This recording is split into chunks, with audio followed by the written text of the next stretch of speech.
താലി.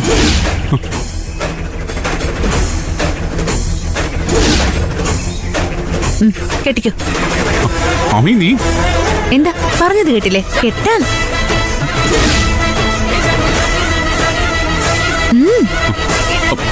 സൗകര്യമില്ല. നീ എന്താ വിചാരിച്ചത്? അസുഖക്കാരിയായതുകൊണ്ട് ഞങ്ങൾ നിന്നോട് കാണിക്കുന്ന ദയ എന്ത് ഭ്രാന്തിന് ഉപയോഗിക്കാന്നോ? ആ കൺസിഡറേഷൻ ഇന്നത്തോടെ നിർത്തി. ഇതൊരു അമ്പലമായതുകൊണ്ട് നിന്റെ കർണം അടിച്ച് ഞാൻ പൊട്ടിക്കുന്നില്ല. നീ പോയി വണ്ടി കയറ്. എന്നാ പിന്നെ അതൊന്ന് കാണണമല്ലോ. കല്യാണം കഴിക്കാതെ നിങ്ങൾ ഇവിടെ വിട്ട് പോകുന്ന പ്രശ്നമില്ല.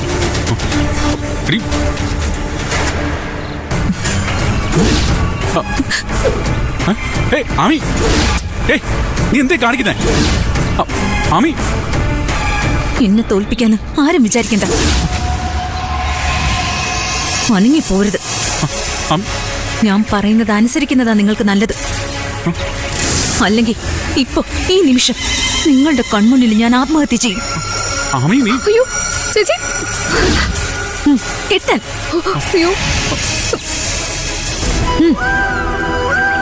കെട്ട്.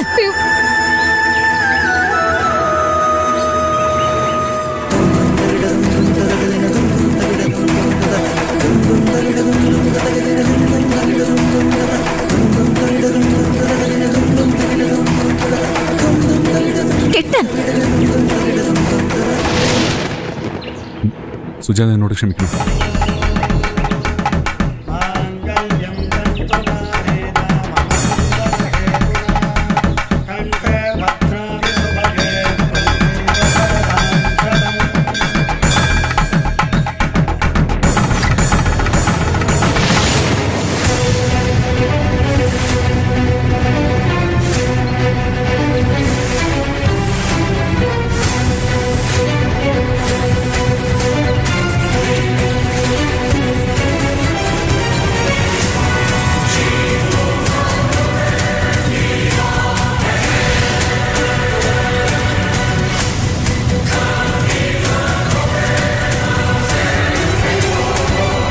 ഇനി രണ്ടുപേരും പോയി അമ്പലം ചുറ്റും.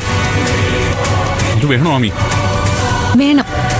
എങ്കിലേ ചടങ്ങ് പൂർത്തിയാവും. വേഗാവട്ടെ. വേഗം കൈ പിടിച്ച് ചുറ്റി വാ. കൈ പിടിക്ക് സുജാതയുടെ.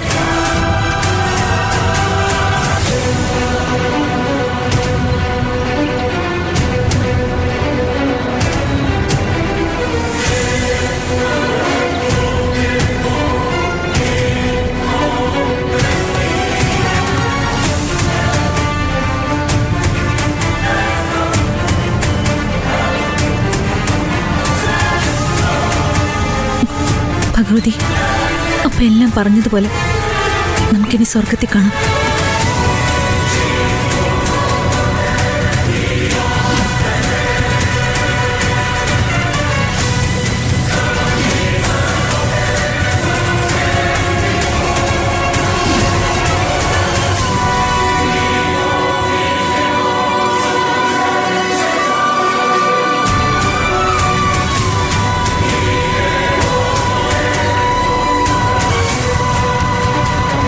അയ്യോ ആമിയുടെ, അയ്യോ ആമിയുടെ